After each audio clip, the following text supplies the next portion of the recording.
Hello. As I was already said, my name is Arturs Vrublevskis. I'm a physicist. I'm a solar physics researcher from Ventspils International Radio Astronomy Center, which is part of the Ventspils University of Applied Sciences. Today, as was already said, I would like to talk about the importance, or I will try to convince you about the importance of fundamental physics research. In my case, for the solar physics, there's an immediate importance to society because if we better understand how things on the sun happen, the fundamentals of the sun, then we can better predict space weather, which can affect us all. And also, in the second part of my talk, I will try to show you an example of where fundamental research somewhat unexpectedly, had applied consequences immediately. And also, I kind of hope that as a result of all this, you will have Ventspils International Radio Astronomy Center, Ventspils University, on your radars as a place where research and innovation can possibly happen. So, as was already said, I've had the pleasure of working at different research institutions, and I did my Ph.D. Working on fundamental plasma physics, where I did experimental investigations of this process called magnetic reconnection. I used this toroidal vacuum chamber to create plasmas to investigate them. And here's a look from the top. What I did was I built a plasma gun, which can be seen in the diagram and also in the photo in the background. The plasma gun shot out a beam of plasma shown in blue, and then I had a coil that created these special magnetic field topologies and built a whole arrays, lots of probes which take up the most of the photo, which then measure the plasma density, currents, magnetic fields, and all that.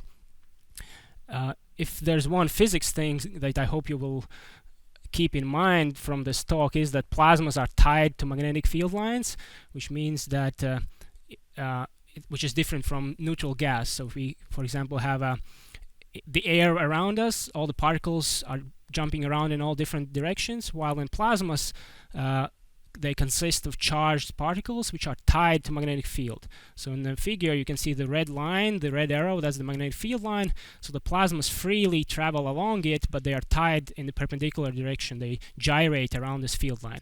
So you can see it all the time, also in the experiments that I did at MIT.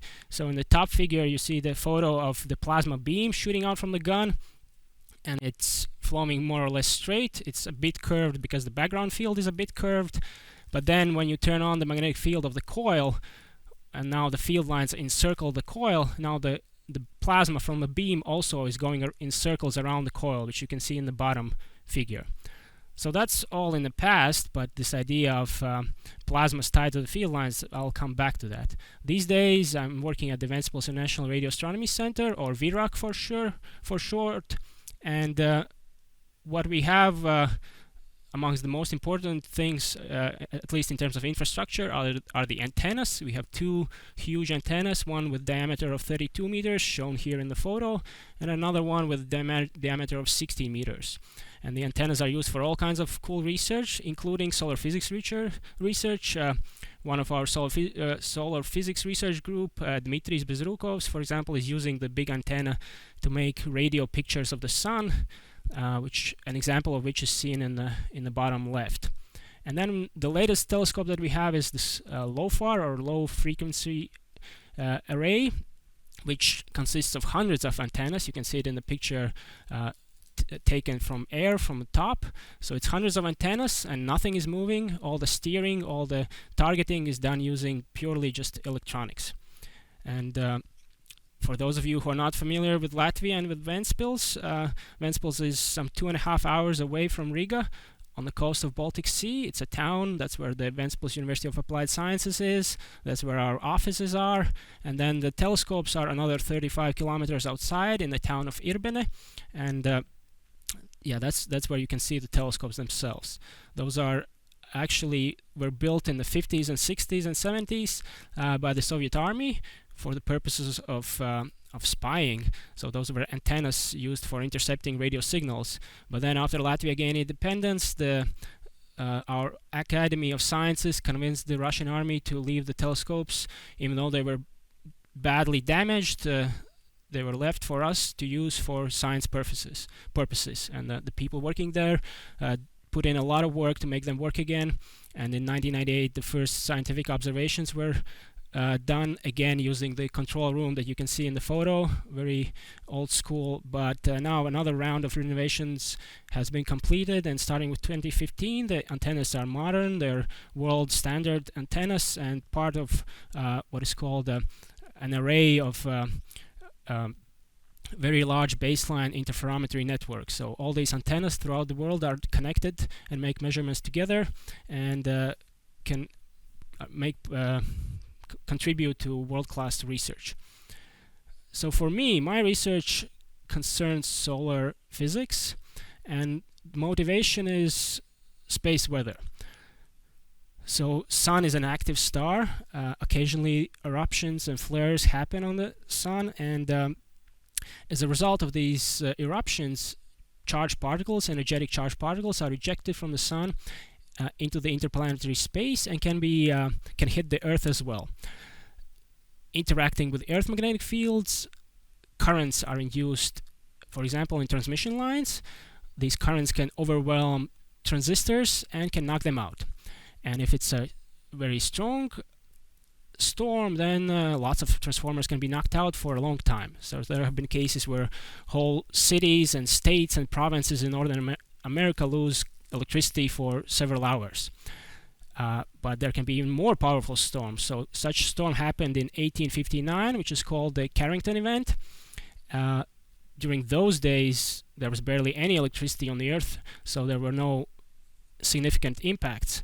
But it is now thought that if such a storm happened these days, the costs would be in trillions of dollars, and the transformers would be knocked out in such vast amounts that it would take possibly months to repair them. So imagine what would happen if, say, some part of Europe lost electricity for a couple of months. We already have lots of pain, lots of trouble because of COVID, where we just have to sit at home. But imagine if you just didn't have electricity for month and month. So it's important to be able to predict these events, to prepare for them. And we know that such events happen. We know it happened in 1859. And then let me redo the movie again. Here's a movie of the event from 2012. So that's a look at the sun in different wavelengths, but you can see the plasma ejecting from the sun. So this event happened in 2012. It was as powerful as the one in 1859, but luckily it missed the Earth. But obviously we'd like to be able to predict how such things happen.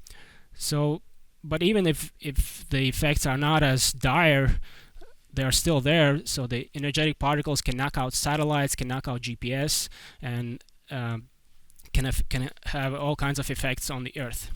So for me, if we narrow this down even further, I do research of solar wind. So here in the picture, here's a picture of the sun during a solar eclipse, and you can see all this still, stuff flowing away from the sun, but it's not flowing radially out. There's structure to it, and as I said, it's because of magnetic fields. So plasma follows magnetic fields, and that affects the solar wind. So my research is on solar wind and on the sources of the solar wind. So here in this slide, in the top part, you see the model of the sun's magnetic field. And in color, in purple and in green, you see the magnetic field lines that are open, that are flowing into the interplanetary space. So the plasma, since it's tied to magnetic fields, can flow along these field lines and out into the space. And the problem is that those are models. We're never really sure where are the sources, where do we have these open field lines. And for our research group, the hypothesis that we work on is, as proposed by our leader Boris Ryabov, that occasionally sunspots have open field lines. So here we have a picture of a sunspot. Top left is in visible light, and then top right is in the surface magnetic field, and then in the bottom frames you see the coronal, so the higher layers of the sun atmosphere, and you see these dark lanes marked with an arrow. So supposedly that's where we have plasma, which is, I guess, cool, and that's why it's not glowing. So maybe we have open field lines there, and the plasma has flowed away, and now we don't have plasma there, and those would be the sources of solar wind. So what I do in my research, I use radio observations from the Very Large Array in the United States. You might be familiar with these antennas from the movie Independence Day, but I use them for solar observations. So I use data that has already been made by this guy White, and who's been very kind to share his data. And here's the same sunspot that I already showed, only in radio frequencies. So there are 3 different frequencies and 2 polarizations. I will not go into all the details, but the interesting part is that this part where you have this dark area. So for some reason the sunspot is not glowing at that point in radio wavelength. So our hypothesis is that indeed maybe we have those open magnetic field lines, the plasma has flown away and it's not there anymore. So if we look at the magnetic field, indeed it seems that we have these open field lines that are shown here in green. And what I did next was construct a model of the sunspot. So here's a kind of a rectangular volume where the open fields elements are shown in red. So that's where presumably the plasma has flown away, and there would be a different kind of solar atmosphere, and then everywhere else would be the regular solar atmosphere. So in my model, I would change the parameters of these atmospheres and see what I get. So this is what I get in my model, and this is what was observed. So there are differences, certainly. The one reason why they don't agree well are all these bright spots that we have in the observations, and I would argue that those are different physics, different things, which I'm not trying to explain. I'm just trying to explain all the background stuff, the smooth stuff. But still, where I'm showing here with the red circle, you can see at least some dip in this brightness temperature. We could discuss why it's not more pronounced, but I would argue that the basic physics are there. So that's what I do in my research. So in my research, this big problem of wanting to explain the space weather, to explain what is happening on the sun, which is a huge problem, which is, I mean, scientifically a huge problem, researched by hundreds and hundreds of physicists. This bigger problem has been cascaded down to a smaller problem. In this case, looking at this one sunspot. If I'm lucky to explain it well and get it accepted, this idea, by other researchers, then I would go on and look at other sunspots, and maybe this idea would get accepted and would be used, for example, in space weather predictions. So this bigger problem has been cascaded down to a smaller level problem that I can address in my research, and then hopefully it will go back to feeding into explaining this and attacking this much more bigger and more important problem. But then, so that would be an example, or I would maybe not an example, but my story about why fundamental research is important in general. As I said, we would like to explain space weather, which is important for everyone. But then the other example that I would like to share is purely from what you can read in the news, where the fundamental research unexpectedly, without planning it, has consequences in everyday life and has applied applicable results for and applications. So here's an excerpt from CNN Business News from this July, where they're talking about this company, Butterfly Network, and about their ultrasound machines. So what they have, and you can see in the photo, is this ultrasound probe, which is connected to a smartphone. So I'm sure you all have seen movies where the pregnant lady goes to the hospital and they wheel around this huge computer and the huge ultrasound machine to look at her baby. So instead of this huge thing on wheels that you have to wheel around, you just have this one probe which you attach to a smartphone. And before COVID hit us, this was important.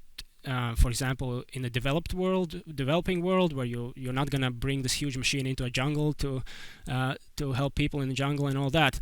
So, but it's important again due to COVID, because you would like to look at many people using the ultrasound, and the hospital might have only that many machines, and the time on them is valuable. But you can have hundreds of these things because all you need is just the probe and the smartphone. So yes, so this is $1 billion company, and a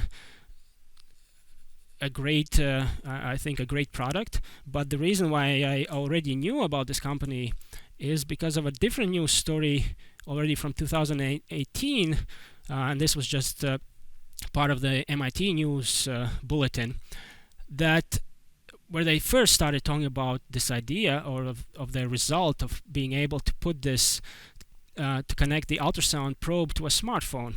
And the reason why this drew my attention is as follows. If you read the story in more detail, it's about a guy named Rothberg who was interested, due to personal reasons, to maybe advance body imaging.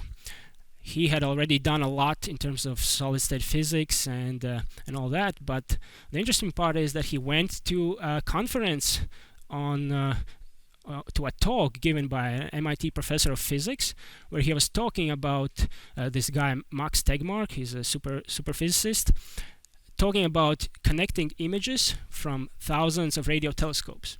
So this guy, thinking about imaging human body, went to a physics talk, saw these ideas how to connect images from thousands of telescopes, and then decided, how about we apply these same ideas, these same methods for imaging human body. And like it's quoted there, he said, I would start a company to do that if he gave me the smartest students from MIT.